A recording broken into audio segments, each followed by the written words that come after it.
The KRG 180 X-ray chassis. Short version is, if you have a CZ455 and you want a chassis, this is your only option, so you will buy it, because it does actually work, but it's fairly dim-witted in a whole bunch of different ways. It's set up by somebody who it seems like doesn't actually use it. So, what to point out?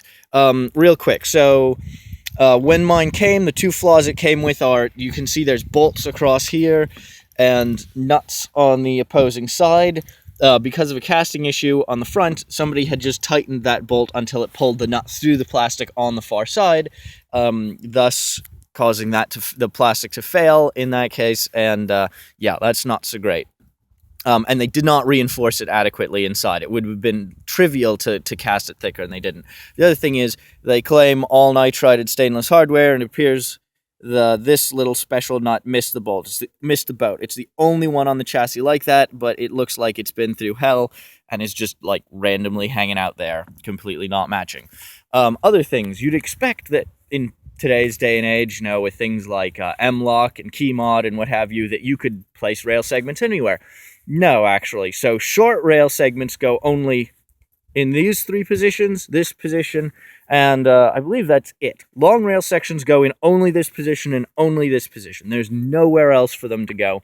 Totally not intelligent or modular the way you'd expect. And to install them, you have to use their own proprietary hardware, which you have to literally take all of these bolts and nuts and such out and split the front end in half and stick these things in and then put these on. They're not self-justifying either. So this thing, if you loosened it, could flop left and right for a little alignment tweaks and such.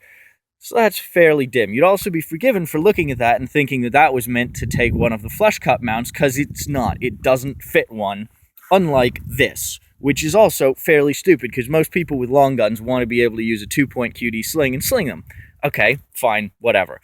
Other complaints. The magazine well. Typically on a chassis system, you would get a proper magazine well. This one, they basically said, use your stock CZ455 magazine well, which of course is great if you're trying to, you know, speed reload and you split the magazine in anywhere other than the totally non-flared well, which was not really designed to be unsupported. So that kind of kicks the value in the nuts a bit there too. This part here is the only metal part. The trigger guard is metal. It's separate though. And then other little stupid things. The stock vertical adjustment system, it's a little dim. It's not perfect.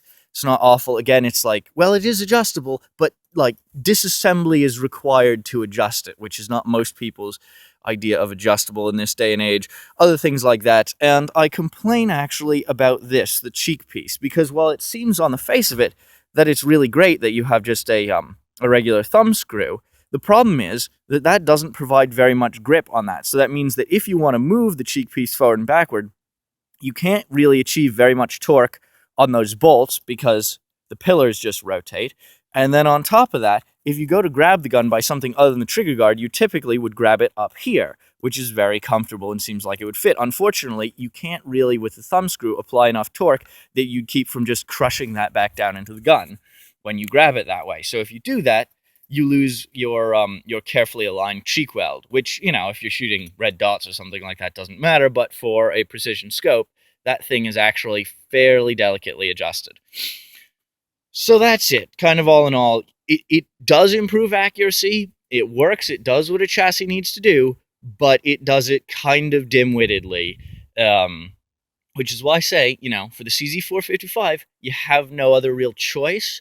But in terms of cost compared to their competitors, it doesn't offer great value. So for any other platform, I wouldn't buy it. Something much better thought out would be this. This is from XLR Industries. It's their tactical, which indicates the stock type, Evolution chassis. They also have carbon and an element chassis, which doesn't have this full wraparound forend. This indicates something that's much better thought out, and for not that much more money, everything's included. You get better adjustability here, everything's cleverly set up, nothing shifts on you or moves on you without you wanting it to.